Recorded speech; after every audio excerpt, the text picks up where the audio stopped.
جو عشق حضور میں شب و روز تڑپا کرتے تھے. میں دعوت دوں گا جناب اسماعیل سہروردی صاحب کو کہ وہ اپنے منصوبات سے نوازے. جناب محمد اسماعیل سہروردی صاحب.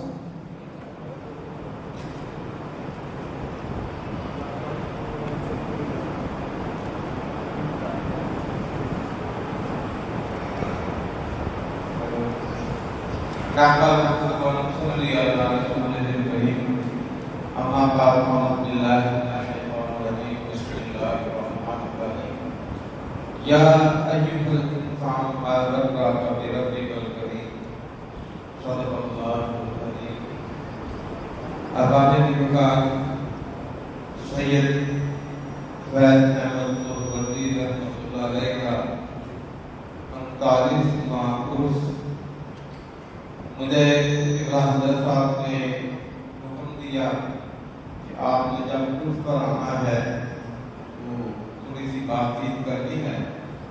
میں نے اپنے ذہن میں ایک مضمون تیار کرنا شروع کر دیا. حضرت صاحب سے بھی عرض کی کہ میں یہ اس موضوع پر گفتگو کروں. اور اکثر ایسا ہی ہوتا ہے کہ جو تیاری کر کے آتے ہیں آتے آتے معاملات کچھ اور ہو جاتے ہیں. اکثر ایسا ہوتا ہے. میرے منہ میں میری زبان نہیں، میرے جسم میں میری جان نہیں. نہیں بولنا میرا بولنا، یہ بولتا کوئی اور ہے.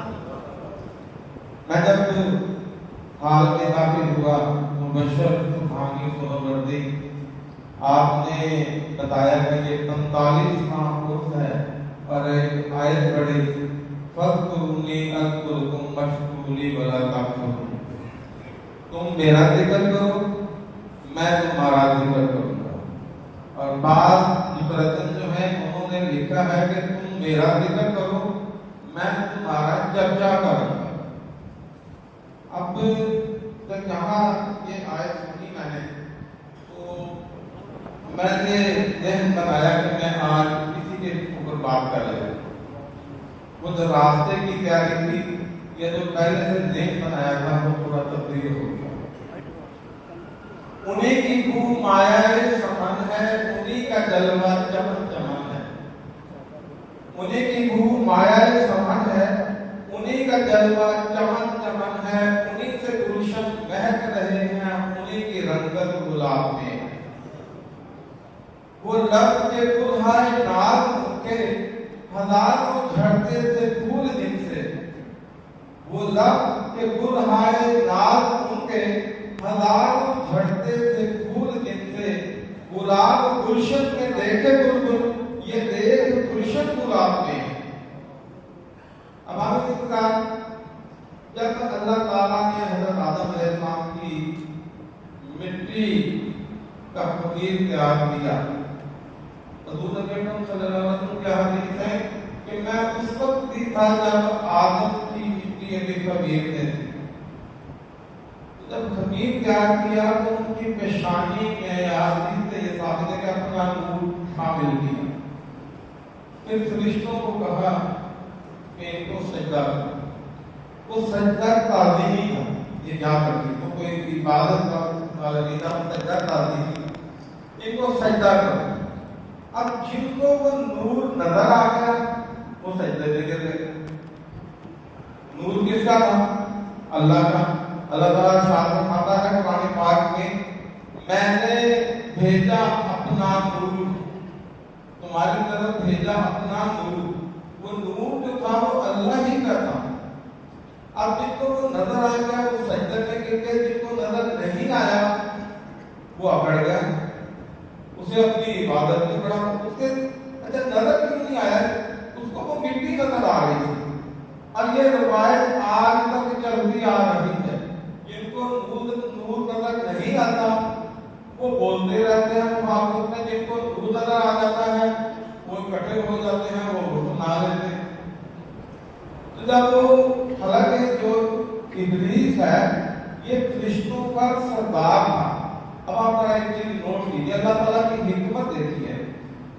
اگر وہ فرشتوں کا سردار تھا، جس وقت اسے فرشتوں کا سردار بنایا گیا تو اللہ تعالیٰ کو تو پتا تھا کہ کل وہ اس کی حالت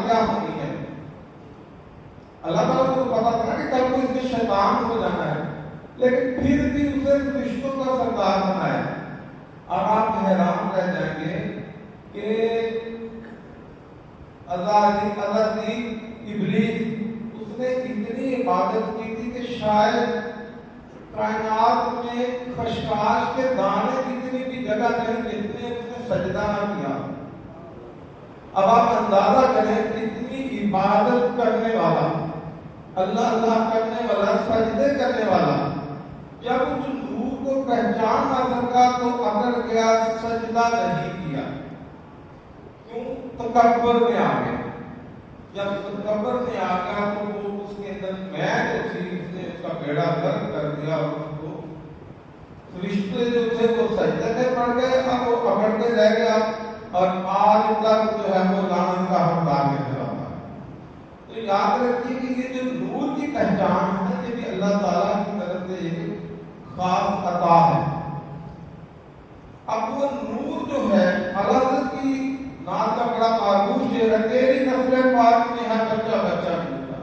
اچھا آپ ایک اور معاملہ دیکھیے، جب حضرت ابراہیم علیہ السلام کو آگ میں پھینکا گیا، اب آگ کا تو کام ہے جلا دینا، اس نے جلایا کیونکہ آگ نور کو نہیں جلا سکتی۔